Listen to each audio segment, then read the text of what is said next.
is so frightening, and I just kept saying, this isn't me, this isn't my house, this isn't happening to us. The fire spread in minutes. The damage took 5 months to repair. It started in Karen Clardy's garage and jumped into the walls and into the attic. Smoke just billowed out. I mean, you could hardly see in the neighborhood. The smoke was so bad. The first sign of trouble, a popping sound, and then the lights went out in the house. Karen went to the garage to check the electric panel. And I could see the flames shooting through the keyholes in this box. The box was a brand fire investigators had heard of before, a Federal Pacific Stab-Lock electric panel installed in thousands of homes in the DFW area before 1981. And right here, we have a lot of heat damage, continues on up here.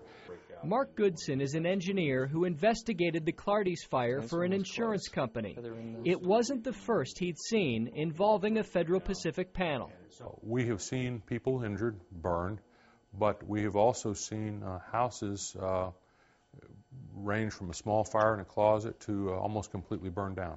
When a circuit breaker gets overloaded and starts to overheat, the breaker is supposed to shut off on its own.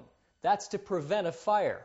But Mark Goodson and other engineers who've studied Federal Pacific breakers say some of them don't work the way they should.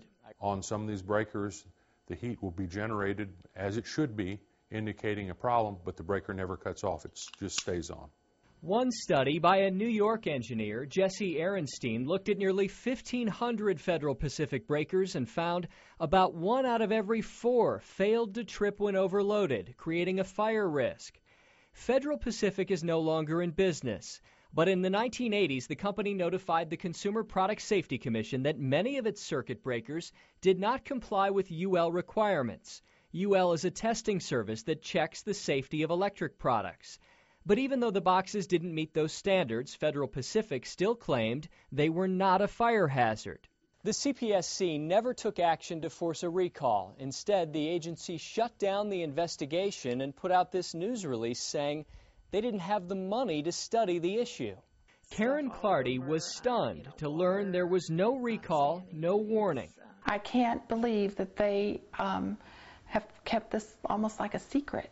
Just last week, the CPSC issued a new statement. It tells electricians, homeowners, home inspectors, and realtors to read the 1983 news release more carefully, pointing out the Commission closed the matter without making a determination as to the safety of FPE circuit breakers or the accuracy of the manufacturer's position on the matter. The release warns people never to overload any electric circuit and to call an electrician when in doubt. Mark Goodson says that's not enough. I think the studies that were started need to be finished, and at that point in time, then CPSC needs to decide how to rectify the situation. A CPSC spokesman tells us we have a very limited budget and resources. Reopening the investigation would be a significant decision due to the amount of time and staff that would need to be dedicated to such an effort. So with no clear government decision on the safety of the panels, thousands of them are still out there. You see this all the time? All the time, every day. Dallas Home Inspector Bob Charvaz tells customers to replace any Federal Pacific panel to be safe. I think there should be some type of more general warning about it to the general public, but it all comes down to, who's going to give that warning. At least one local electrician is running ads now saying Federal Pacific panels are unsafe and offering a discount on replacements.